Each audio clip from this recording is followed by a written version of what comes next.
YouTube, Facebook et Instagram. Téléchargez l'appli Sénégal 7 sur Apple Store et Play Store. Sénégal 7, le roi de l'information. Mesdames et messieurs, bonsoir et bienvenue sur Sénégal 7 TV. C'est un plaisir de vous retrouver dans votre émission Chic and Choc comme nu ñu amee mbégte ak kontaante di ko defee chaque jour nag tey ñëwaat nañ fii pour présenter leen le meilleur du milieu de la mode sénégalaise ñu am mbégte nag dalal fii ñaari ndaanaan yoo xam ne ku nekk mu ngi béy waaram ci côté bi mu nekkee ku nekk aussi ay femmes lañ waaye femmes yoo xam ne bàyyiwuñu góor yi dara ñu ngi def lu rafet ci lu ñu nekkee et sans plus tarder bàyyil ma njëkk a dalal Soda Baye Fall bi ma Yaay Fall laa koy woowee. Bonsoir Soda. Bonsoir Dou. Vous allez bien? Oui, je vais bien. C'est un plaisir de vous accueillir ici.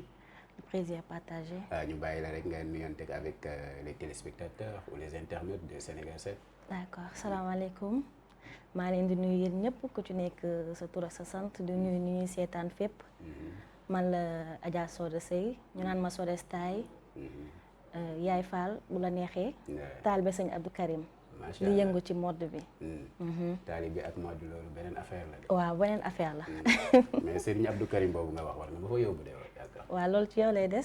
ci man lay des. waaw kon dinaa dem Abdou après ñoo ànd ak bii. Merci à Soda d'avoir accepté l'invitation, c'est un plaisir quand même. Et sans plus tarder aussi am keneen koo xam ne moom lay jàkkaarloo ñu koy wax Rokhaya ak facette am Rokhaya ak foo xam ne foofu lay fëlee chaque jour. Bonsoir Rokhaya. Bonsoir. Vous allez bien? Oui, bien. ñu bàyyi la toi aussi nga nuyonteeg avec les téléspectateurs. D'accord. Salam alaikum. Vous allez bien? Rokhaya nag mu ngi tifsé quoi en fait mu ngi tifsé Rokhaya non waroo tiit nag.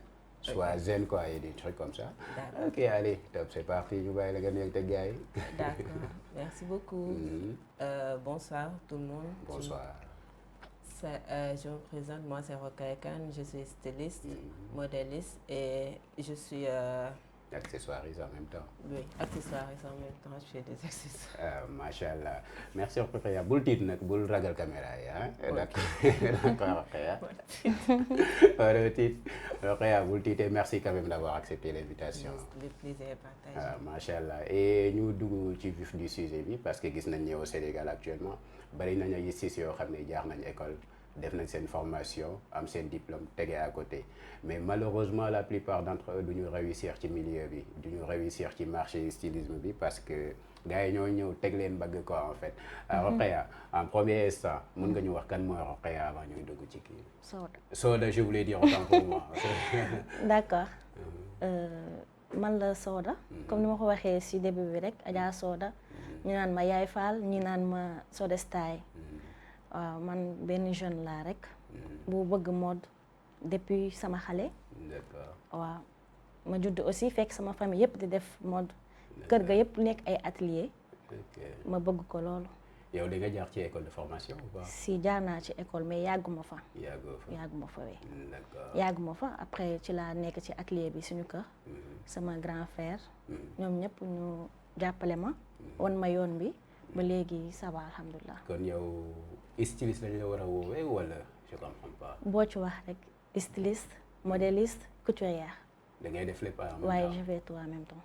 D'accord. Styliste modéliste couturière des trucs comme ça. Est-ce que mën nga ñu faram-fàcceel loolu yëpp parce que yaakaar naa lu nekk bokkul ak sa morom. D'accord. Modéliste mooy maanaam tur bi rek wuyu na borom maanaam mooy kuy créer ay modèle. kuy inspiré ci xelam wala kuy gis benn affaire après. xool lu mu ci créé dindi fii def fii boole mu doon benn tenue. waaw couturière damay ñaw man damay toog ci machine bi di ñawal sama bopp et tout. le stylisme. styliste moo ëmb lépp. waay moo ëmb lépp téye ko. te ñu ngi si biir. te ñu ngi ci biir. Rokhaya toi aussi j'espère peut-être seen yoon bokkul je sais pas bokkoon na un certain moment moom mu waaf dem. yow def nga formation. Si, moi j'ai fait une formation de stylisme. Combien d'années? De 2 ans. 2 ans accélérés, mais c'est comme si c'était 3 ans en fait. Comme si c'était 3 ans. Oui. Ok, d'accord. Et mën nga ñu expliquer formation bi nu muy demee. Qu'est-ce que vous apprenez là-bas en fait? Là-bas, durant les formations, on nous montre les dañuy wan patron yi, genre dañuy dagg ci patron yi, dañuy def coupe. dañuy def ay nu mu tuddati ça séance de présentation modèles yi dañuy def ay défilés. yooyu yëpp on a eu à le faire là-bas. On fait aussi des accessoires. On nous apprend à faire des accessoires. Les accessoires, on le fait avec des différentes matières. Ça dépend, ça va être des perles ou bien du coton, je sais pas. Ça dépend du style des colliers ou bien des formes que on se va voir. C'est quoi patron? Patron, c'est patronage. Patronage, lan mooy loolu? C'est un papier en fait. Un papier. Oui, c'est un papier qui nous permet de faire des coupes. D'accord. Des coupes, genre avant de couper sur le tissu, on coupe d'abord sur du patronage. Après, on reporte le fait sur du tissu pour que ça ne puisse pas se salir ou bien amener au niveau du mesure, juste mesure en fait. Tu respectes les mesures et tu fais tes calculs, voilà, pour que ça tombe à pic sur l'habit. Donc on peut dire que c'est de la mathématique. Mathématique, oui. D'accord. En fait, tu fais des cours même. On fait des théories, pratiques et tout. On écrit, on fait des examens et tout. Voilà. Ok, d'accord. Cours, théorie, pratique. Kon pour ñaw yére, il faut nga calculer. On va dire ça. Oui. Pour ñaw yére, il faut nga dagg. D'accord. Et est-ce que c'est la même chose ñu ñuy wax je sais pas tailleur wala ku nekk ci koñ bi, est-ce que même chose ak yéen noonu lay liggéey ou am na différence? Non, en fait am na différence. Si ñoom seen façon de faire et nous aussi notre façon de faire. Eux, ils ont été formés par genre seen oncle les gens yooyu noonu et tout. te eux ñoom duñ leen proposer comme genre patronage bi lu ñuy exiger. Ñun on nous exige à faire des études à calculer. Pare suñu calculer ba pare dañuy y a une procédure en fait. Tandis que chez un tailleur ou bien genre atelier koñ beeg yooyu noonu yëpp et tout. Comme Soda rek par exemple. comme man waaw. waaw comme Soda ñoom dañuy dem dañ leen di jàngal dagg direct. vite fait ñëw machine direct ñoom genre nekkul fii di calculer par étape ak lii yëg lii. ñoom daal na nekk yére rek. voilà su nekkee que ne genre ay manche épaule ak yooyu da ngay xool ay émanchure da ngay calculer émanchure profondeur profondeur, lits et tout. En fait, c'est une suite logique de calcul. Ça veut dire que ça doit être exact. Voilà. Mais si c'est les autres, c'est les autres. Ça va, dañ koy def noonu quoi. ñoom dañuy xool lu leen arrangé. ñu def ko kon soo demee da ngeen di xool li leen arrangé ngeen def ko. non demeewul noonu nag. parce que mais su dee ñoom. ñi def formation ci école yi obtenir leur diplôme loolu lañ leen di xasee quoi en fait. yéen di yàq milieu bi yéen. pourtant da ngay gis ku def formation 5 ans sax. koo xam ne nii dafa jàng ci atelier yi même pas 2 ans. mu gën ko qualifié. d'accord des fois di nga gis kuy def formation def ci école ba 5 ans di fay xaalisam te fekk lu muy jàng day dem di jàng rek toujours ñu ngi lay jàngal mesure. fii ngay mesurer nii fii ngay mesurer là fii ngay mesurer là. dafa yàgg quoi. ñu man nekkoon naa waaye dafa yàgg ba ma nekkee ci école bi. yàggoon naa fa mais man am patience. mesure bu ñu ma doon jàngal mesure bi rek jàng naa ko 3 mois pour jël mesure rek te man ba mu fay dugg fekk nag mën naa jël mesure bu yàgg te suñu kër laa ko jàngee. loolu rek moo ma énervé ba ma génn école ba toog suñu kër même pas 1 an ma mën daal di sama mag beral ñaanal ma beru tijji sama atelier te pourtant li may ñëw macha allah. nit ñi ñu ngi koy wax boobu. je sais pas yow da ngay ñëw haute couture ou pas. waaw damay ñëw haute couture damay ñëw. mais est-ce que ça va être pareil avec haute couture koo xam ne tey. def na formation parce que quand on dit la réalité quand même. genre haute couture c'est quelque chose de très complexe. c'est vrai mais mun na bañ a nekk benn comme ça dépend rek parce que Sénégal lañ nekk. xam nga Sénégal moom de toute façon ñun lu ñu bëgg ñun ñu ngi ko ciy am. yéen waaw. mais est-ce que xalaat ngeen les autres et le milieu aussi parce que ça répercute. genre clients yi ak clientes yi. ak milieu clients yi ñu ngi ñëw. clients yaa ngi ñëw macha allah ñu ngi sant yàlla te maa ngi leen di ñawal lu baax aussi parce que nekkul ni pour xaalis bi kase. booy liggéey da ngay xool nit ki mu kontaan parce que parfois mën nga ñawal nit ki doo ci am dara nga jël sa xaalis def ko si mais le fait que nit ki kontaan loolu rek plaisir la suñu. waaw ñun noonu la ñuy demee. te bul boo defalee nit ki ba mu kontaan mën na la indil ñeneen loolu mooy indi mooy nekk bénéfice bi loolu mooy waa loolu la ñuy demee la satisfaction bi l'essentiel est que les clients sont là vous faites ces choses oui en fait c'est ce qu'elle pense en fait moi quand j'ai décidé de faire haute couture ou bien de suivre ma formation et tout, il y avait certains de mes amis qui étaient dans le même cas de Soda. Voilà, parce qu'il y en a ceux qui n'ont pas eu à avoir la patience de continuer jusqu'au bout, parce qu'ils disent que ça c'est trop lent, ça non, on va pas réussir à faire des habits corrects, on sera pas genre on sera pas épanoui dans notre travail dans d'ici la fin de formation et tout. En fait, moi je me dis que c'est seulement dans le mental en fait. Si tu te dis que toi tu veux être ça, et que tu te donnes la peine de réussir ça, forcément tu vas réussir. Voilà, moi j'ai eu à me donner cette peine-là. Je me suis dit, dès que j'ai fini de faire le terminal, je me suis dit, tac, je vais faire le stylisme. Et il y a certains qui m'ont posé cette question-là, pourquoi ça? Eux, ils ne peuvent pas comprendre, mais moi j'ai suivi ma passion. Et durant cette passion-là, tac, mon première semaine à l'école de l'ISMOD, deux semaines à l'école de l'ISMOD, j'ai eu à réussir à coudre une robe. Et je n'étais jamais mise sur une machine. Ça veut dire que tu t'es concentrée sur ça. Voilà, je me suis concentrée sur ça. Et durant la fin de la formation, j'ai eu à réussir à faire des tenues dont je suis satisfaite et dont ces tenues-là, j'aime les faire et je suis passionnée par ça. Et moi, je me dis pas que je me projette seulement sur la satisfaction des clientèles et donc non. Moi, je me projette plus, j'ai une dimension beaucoup plus large que ça.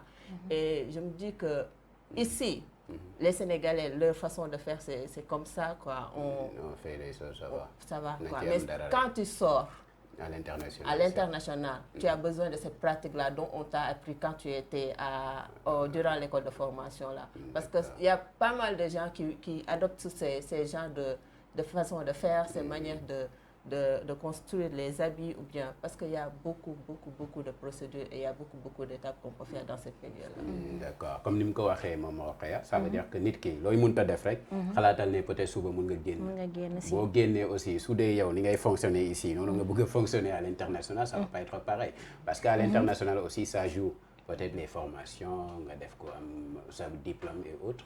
Est-ce que vous pensez à ça? Est-ce que vous pensez qu'un jour mën naa génn peut-être?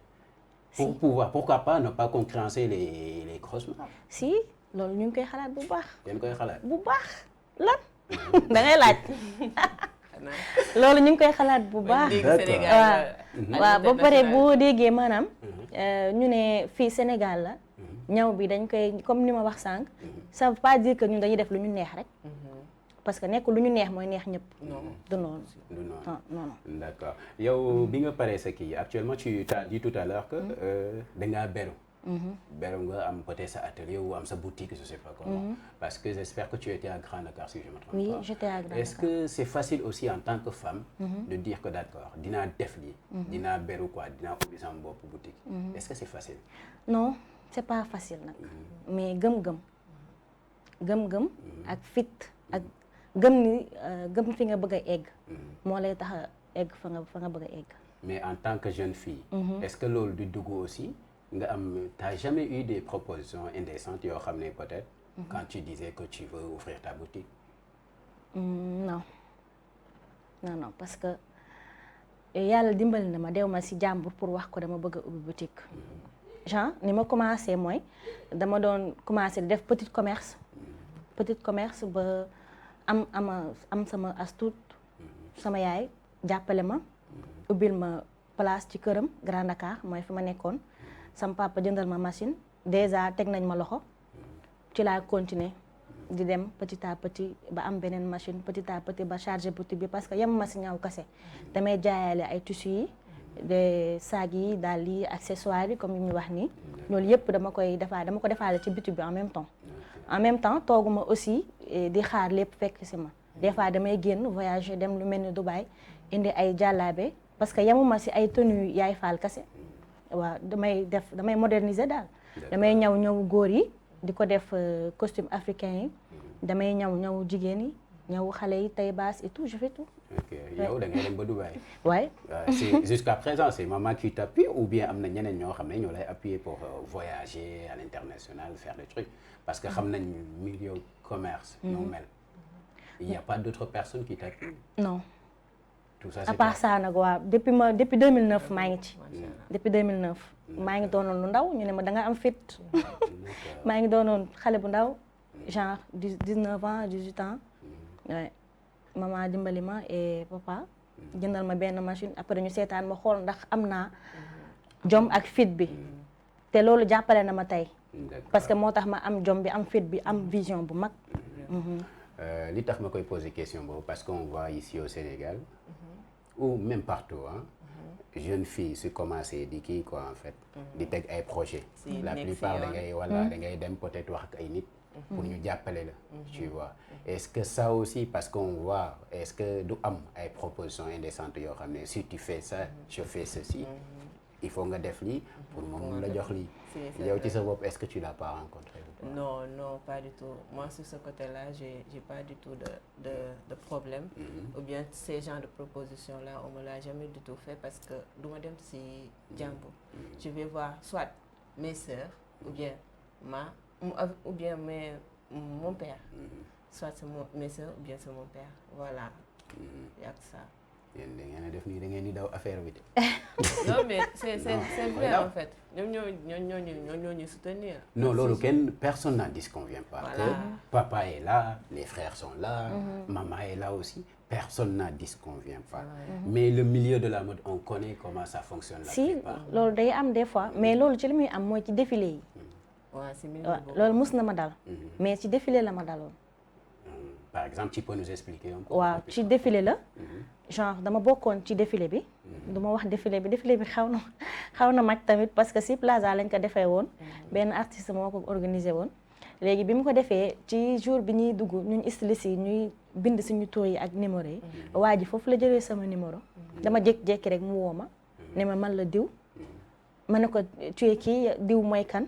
mu ne ma maa def lii maa nekk fii am naa lii rek ma comprendre après ma ne ko et après nekkal doomu président après lan la léegi loo bëgg mu ne je veux t'inviter un dîner maa ngi hôtel xaw ma lan ma ne ko suñu ko am na reer naa ba suur fi mu ne nii maa ngi ne naroon naa yàgg naa affaire yooyu muy continuer kon ba léegi si ba mu maaree ci la door a arrêté di ma woo affaire yooyu fekk daf ma doon proposé boo ñëwee après man dinaa la jàppale ci kii bi parce que défilé bi dañ doon concours pour après ñu jël ñu xool ñan ñoo jël ci kanam après pour ñu dem défilé Saly après ñu wax Europe xawma xam nga léegi yow da ngay bëgg a dem mais yow léegi boo nekkee sa benn dof rek dañ lay jàpp bëgg la utiliser mais man yàlla dogal na yooyu man boo ñëwee commencé am naa lii rek dama lay zapp.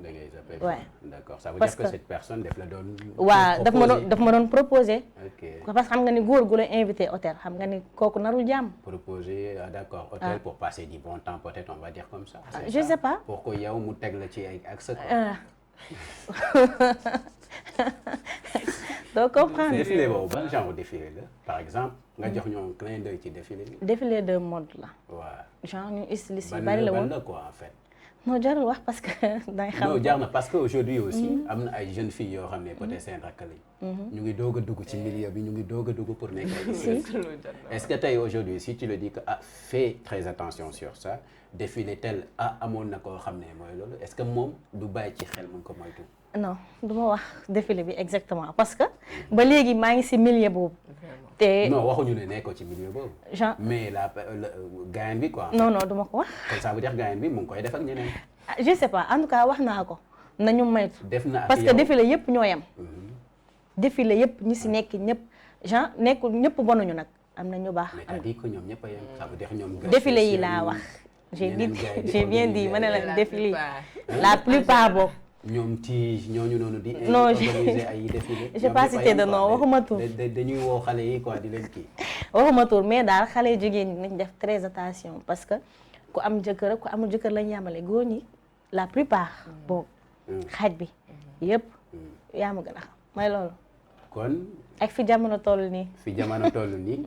da ngay wax ne góor ñi ñëpp a yem. ci non milieu bi du la ñëpp plupart bokk. la plupart oui. wutuñu ne yow di nga am jëkkër wala amoo jëkkër. wutuñu ne jànq nga wala mère nga. si l'essentiel wala la ñoo dimbali la ngir yàlla tax. non il bareetul. faut que ñoom dañuy wut lu ñu am ci yow. ça veut dire que ngeen baal ma ci kàddu bi passer de bon temps avec toi tëddee la. doo la mun a proposer quelque chose. Si. en retour c'est ça. yow da ngay confirmer lu mu wax. Je confirme en tant que femme quoi on va dire. En tant que femme, moi je parce que confirme. peut-être war nga ci mun a am ay anecdotes et tout. Si, moi j'ai eu à avoir une anecdote, mais genre c'est pas du tout. Ah, moi c'est proposition, non, j'ai jamais eu ce genre de proposition. Mais je sais que il y a où j'ai eu à faire une casting. Non, c'est même pas un casting, c'est juste un concours.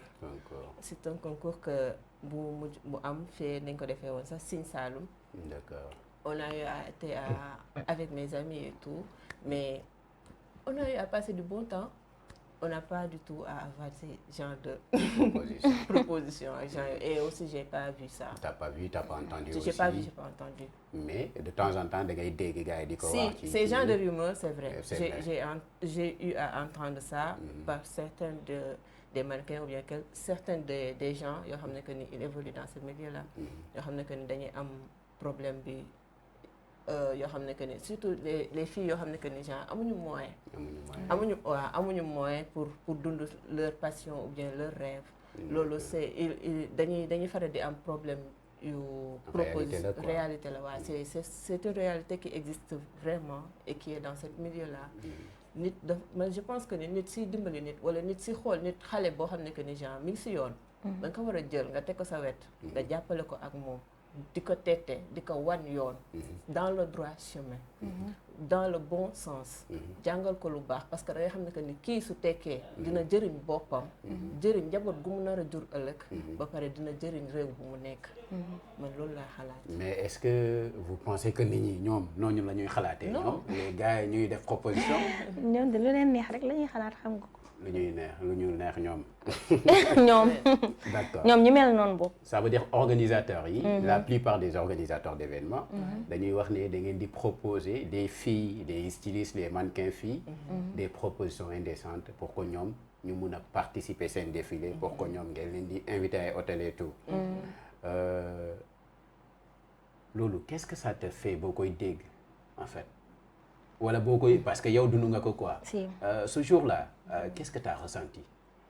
ah métti na ma woon noonu métti woon na ma mais géré naa ko parce que lu fëkk sama bët yombul waaw parce que yàlla suturaal nañ même bu ñu amul dara doyloon nañ lu ñu am suñu sama papa loolu lañu jàngal liggéey jaamu yàlla ñun ci lu ñu am loolu la ñuy gëm loolu la ñuy sukkandiku genre du ñu ñàkk am dara di gis dara di ci teg suñu bët ba mu jaral ñu yenn yi lu ñuy jaral mooy liggéey fayit am ko ñun loolu la ñuy jaral liggéey moom jaral nañu du nekk. ba léegi da ngay gis gain bi ou pas da nga koy gis quelque part et tout. maa ngi si xanaa statut parce que. daa yor sa numéro. waaw yor naa numéro am mais sañatuma wax yenn yooyu parce que teg naa ko place am. dañ ko teg place am mais yaa ngi garder contact am. waaw est-ce que un jour ça va pas aboutir. pour ma dem. non je pense pas. c'est sûr. oui très sûr kay. parce que gisuma lu mu mën a defal lu ma jaaxal tamit. doy na waar parce que je peux pas comprendre aussi la personne te fait des propositions indécentes yoo xam ne. daa salte quoi on va dire en grosso modo. parce que comme ni nga ko waxee da nga wax ni nit su la invité hôtel. peut-être am na lu nekk ci kiiwam. ci boppam li mu bëgg quoi. waaw am na lu mu bëgg. ça veut dire cette personne. on va dire c'est un pervers qu'on se dit la réalité. koo xam ne day ràbb ko day kii ko je sais pas comment on le dit en wolof. mais forcément tôt ou tard dina am proie voilà forcément tôt ou tard dina am proie dina jàpp forcément. gëmu mu jàpp fii. parce que ñu ay yaay faal lañ gëmuñu yooyu. du jàpp sa côté quoi. ñu taalibe rek nga ñuy jaay am ñu. mais boo ñu jaayee am. doo ñu gis. mais est-ce que vous les six aussi parce que la plupart. yéen a ngi wax ci organisateurs yi. mais vous les six aussi la plupart dañ leen di taxer. ça veut dire que vous. surtout envers les garçons góor ñi ngeen di jël ñu leen di solo lay tenue et tout. yéen da ngeen di laqatu ci suuf di def seen yëf avec ces garçons là. ah bon loolu moom yëg moo ko gisuma ko pourtant tey loolu moom xewu fi. xewul sa côté. non non xewul fii laa ma feneen. jamais proposé à un mannequin garçon quelque chose pour que bon mu nekk sa égérie et tout. non jamais. jamais. Jamais sorti avec un mannequin. non non. mosoo am kii yom quoi. non non. sa cruise mosuma dal nag sincèrement. sincèrement. non non. et ça va t'arriver ou tu sais pas. yaa ngi wax lu ñëwagul de. et toi. yow mii di doog a dugg parce que boo xoolee yow aussi yaa ngi ci sommet bi est-ce que de temps en temps tu travailles avec des garçons ou pas. Des garçons non je suis plutôt féminine quoi. Féminine. Mais tu travailles avec des photographes aussi et oui tout. oui bien sûr. Est-ce que envers ces photographes ñi ngay liggéeyal est-ce que ñoom aussi dañ lay fayeeku pour nga fay ou bien dañ lay wax ne d'accord je vais faire les photos en contrepartie. non en fait dañ may fixer seen prix.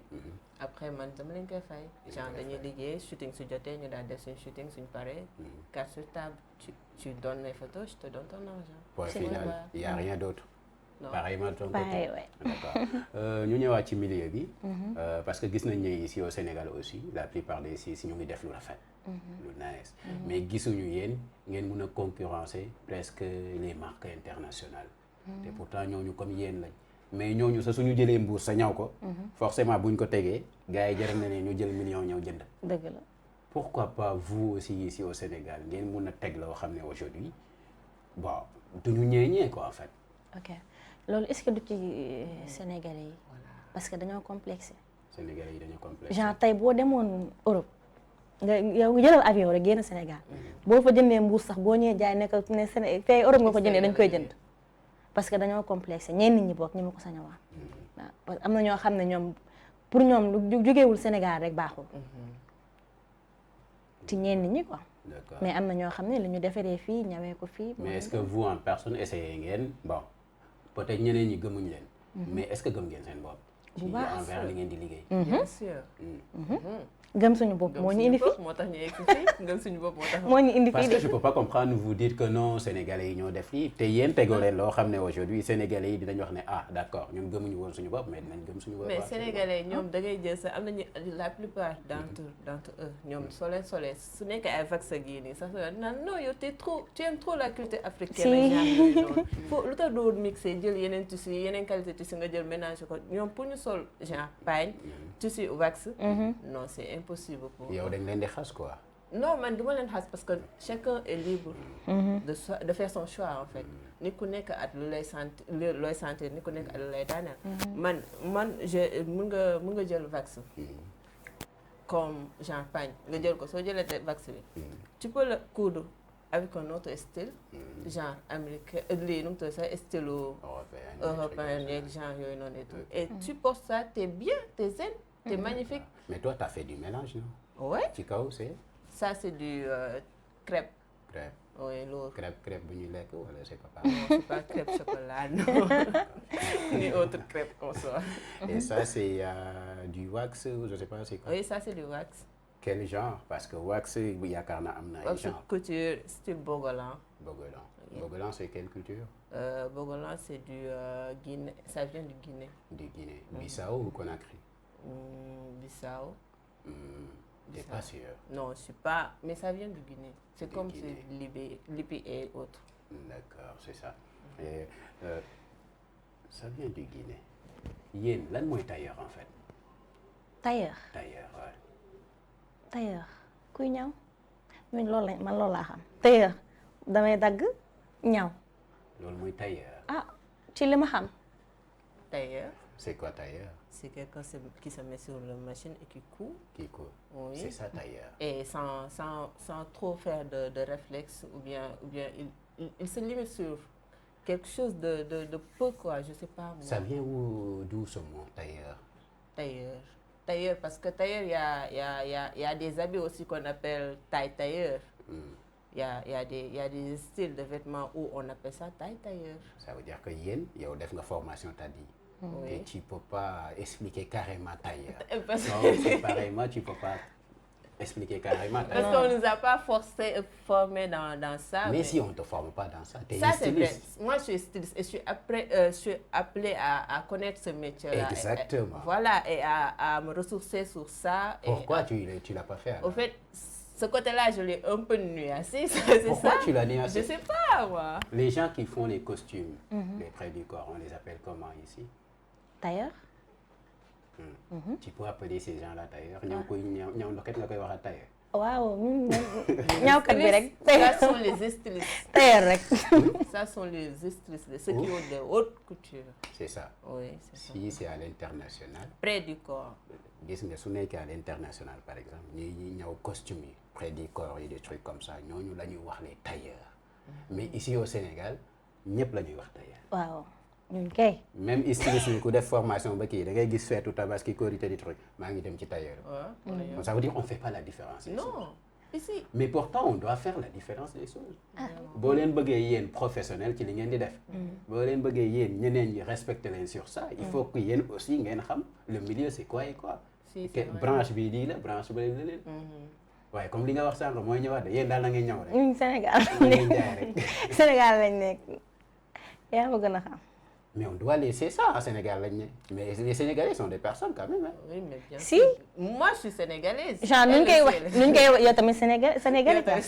loolu moo tax ma wax leen dañoo war a bàyyi loolu mentalité boobu quoi en fait. Ouais. Parce qu'on peut pas comprendre c'est- lu ñëw loo xam ne c'est pas normal des trucs comme ça on dit ah ñun de Sénégal. mais loolu amul lu ci ñàkk normal affaire tailleur la ak couturière la. kon styliste aujourd'hui la. boo doon def concurrence avec benn styliste européenne mu ñëw ngay yéen ñaan ñu teg leen. poser leen question boobu tu vas pas répondre.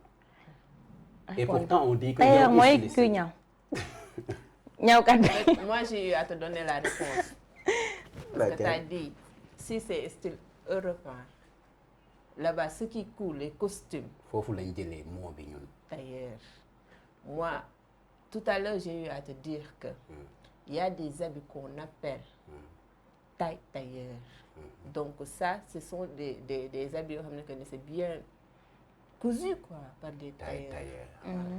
Tailleur. Oui. Parce que c'est taillé, c'est bien taillé. C'est bien taillé. Voilà. Mais même la robe c'est bien taillé. Le chaya c'est bien taillé. Tout est bien Tout taillé. est En bien fait, taillé. l'essentiel en est que tu le fais correctement et tu respectes ton travail en fait.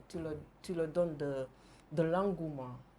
Tu donnes à ton travail quelque chose une touche personnelle, une touche qui te démarque, une touche qui te définit. Qui te définit. Voilà. D'accord. Est-ce qu'il y a des associations ici à Dakar? Est-ce qu'il y a une association yoo xam ne ici si ñoo booloo wala mun a def quelque chose?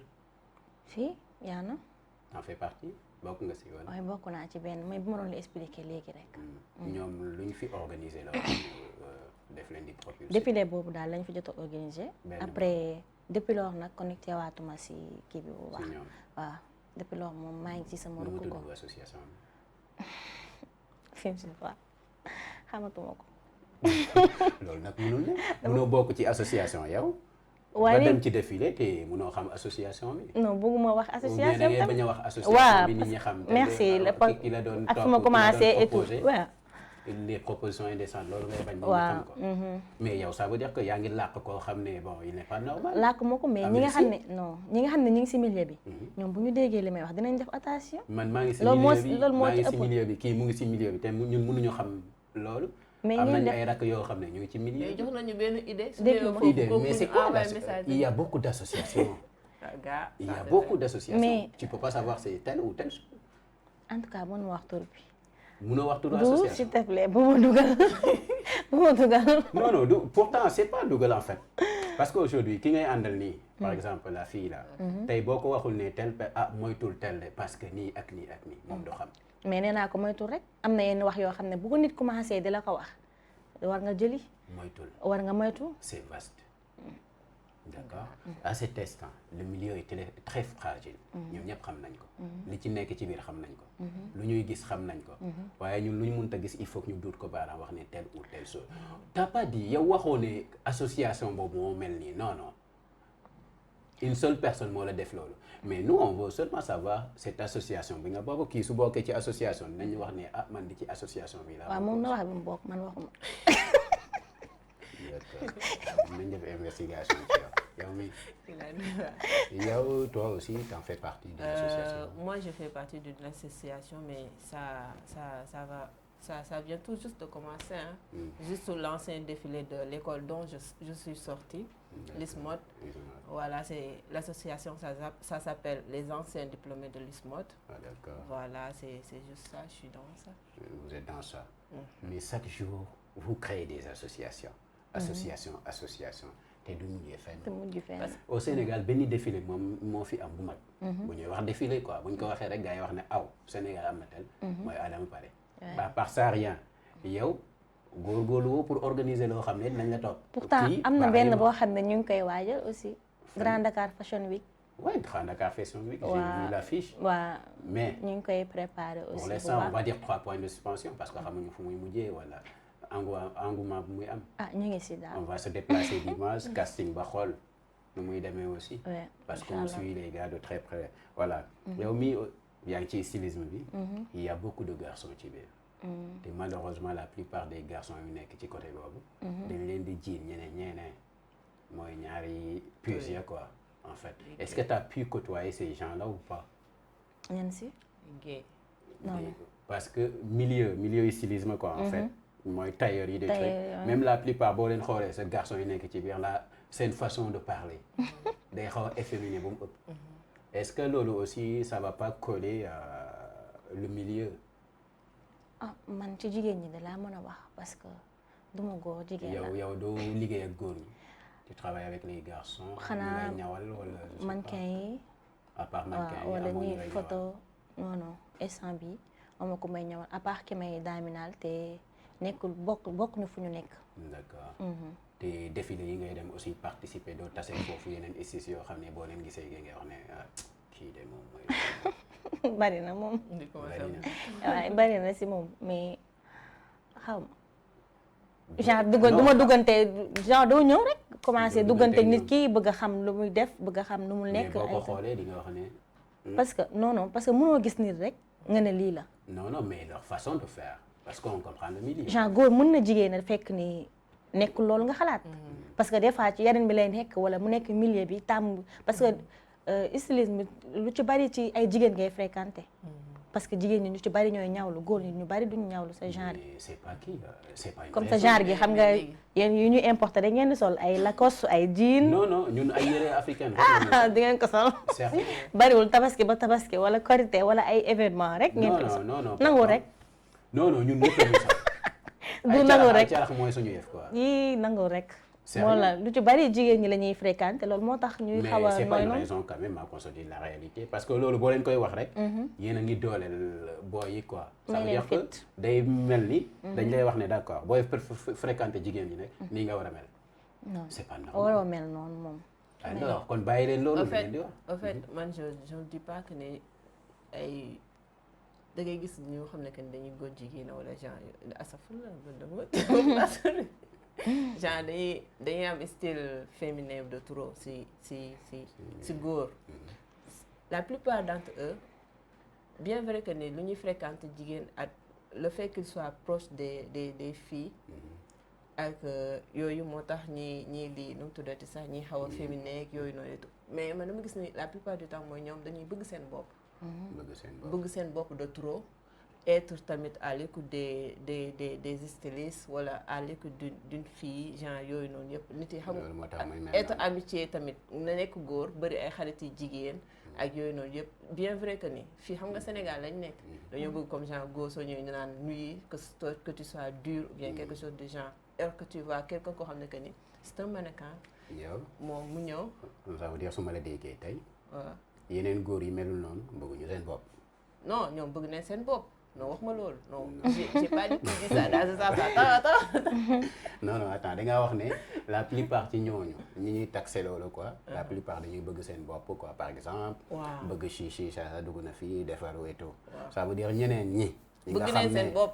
mais genre ñoom Abdou xam ne mooy loolu. kenn du ko wax loolu dañuy wax ne moom bëggul boppam. defaru c'est ça que tu veux dire. ok day defaru mais genre lui il est dans son travail kay tamit si liggéeyam la nekk.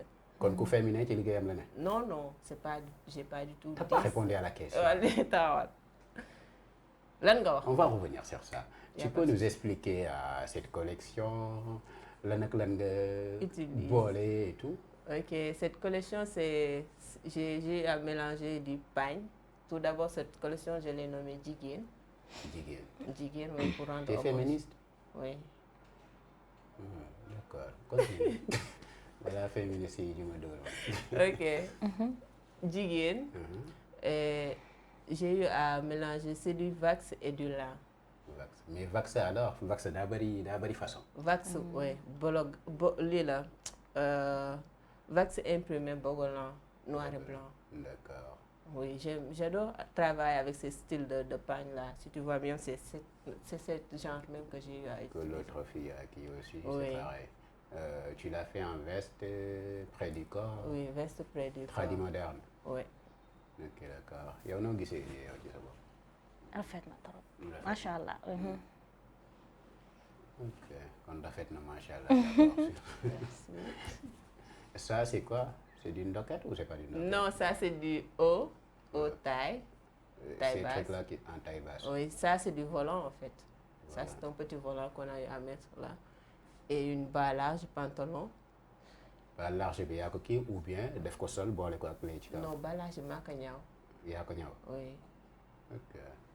Et le volant là, ça fait voler ou je sais pas ça? Non, ça fait juste un petit...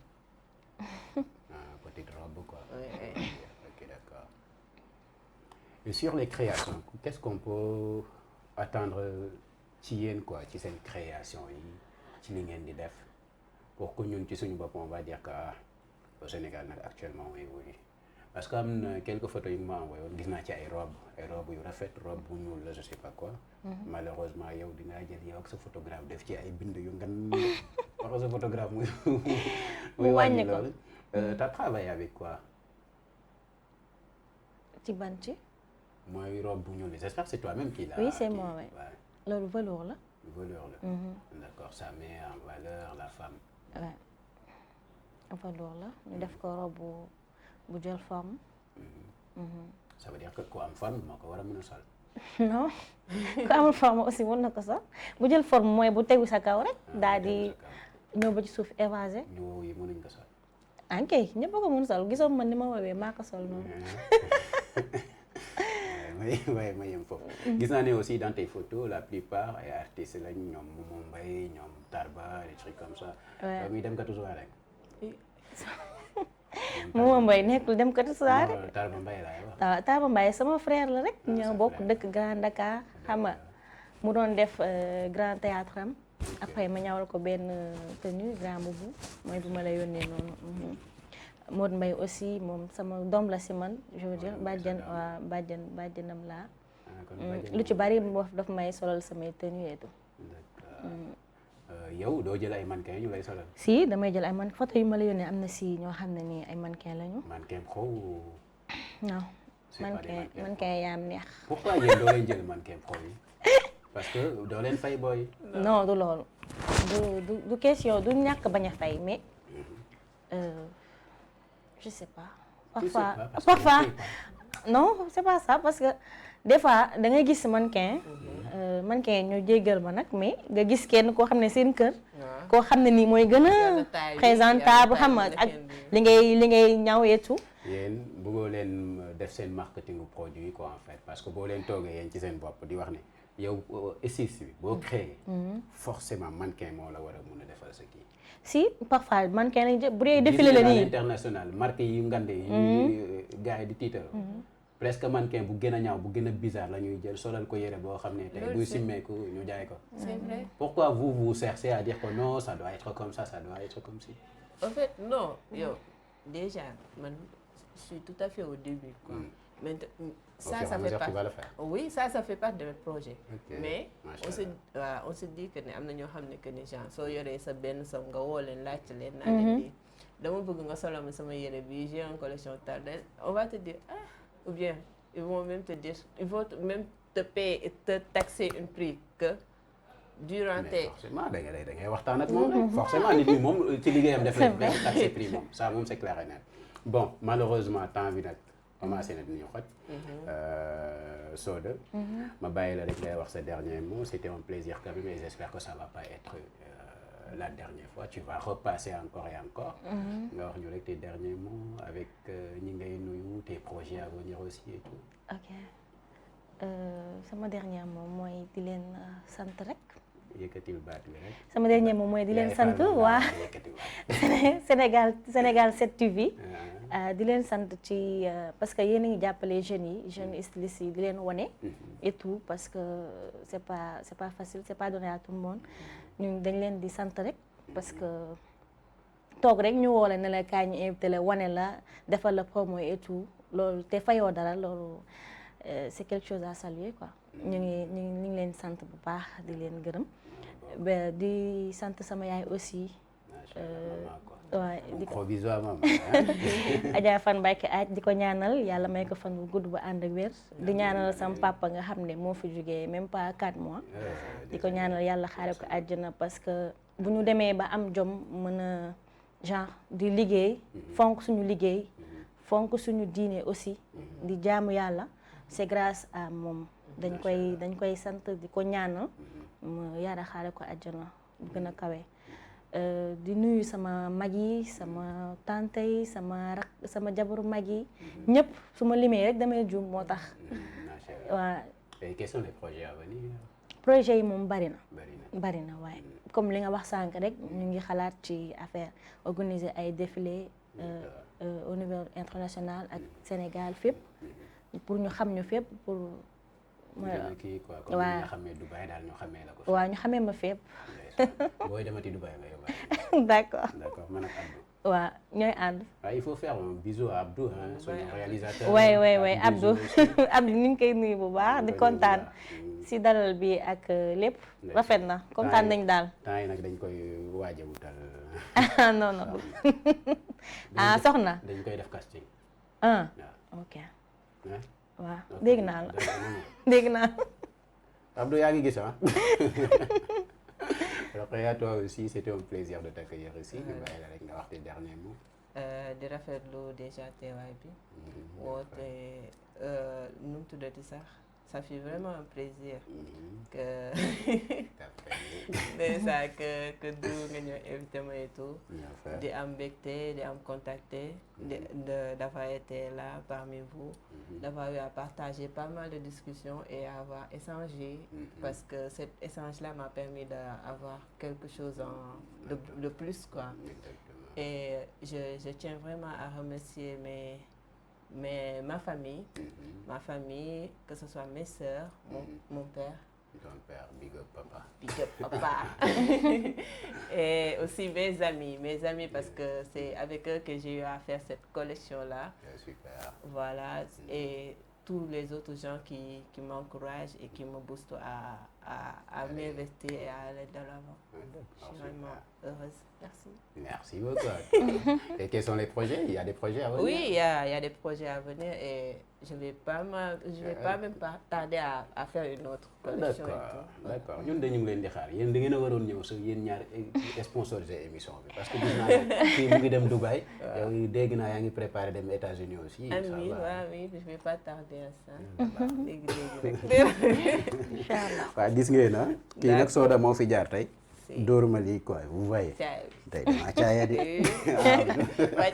voilà Soda moo fi jaar tey habillé ma lii lu rafet lii tey moom Baye Fall la. waaw vrai Baye Fall. tey yaa ngi Touba. waaw maa ngi Touba de damay dem màggal sax. waaw waajal màggal gi rek. Merci beaucoup à vous, c'était un plaisir. Merci toi à Soda aussi d'avoir accepté l'invitation parce que c'était pas évident. mooy loolu nga def sa kii bu baax bi jox ma ko nii ma sol ko quoi maa ngi ci kaw daal macha allah quoi. Merci aussi à toi Rokhaya, c'était un plaisir. Et yaakaar naa ça va pas être la dernière fois vous allez repasser encore. di remercier ñëpp ñoo xam ne ñoo ñu doon seetaan. di remercier Abdou et Bisou aussi ñu nekk fële ci réalisation bi. boo ñu gisee rek ñoom la ñun ñoo nekk fii di kii rek di wax rek waaye lépp ñoom la quoi aussi. Je fais aussi un gros bisou à Cathy. Madame Thiawa, Madame Vincent Bernard maa ngi koy def un gros bisou à elle borom salon bu baax bi boo leen ko bëggee rek contacter leen ko pour bientôt et di remercier ñëpp di leen jox rendez-vous très bientôt dans votre ci beneen numéro quoi dans votre émission Chic and Choc. C'était un plaisir et gros bisous à vous.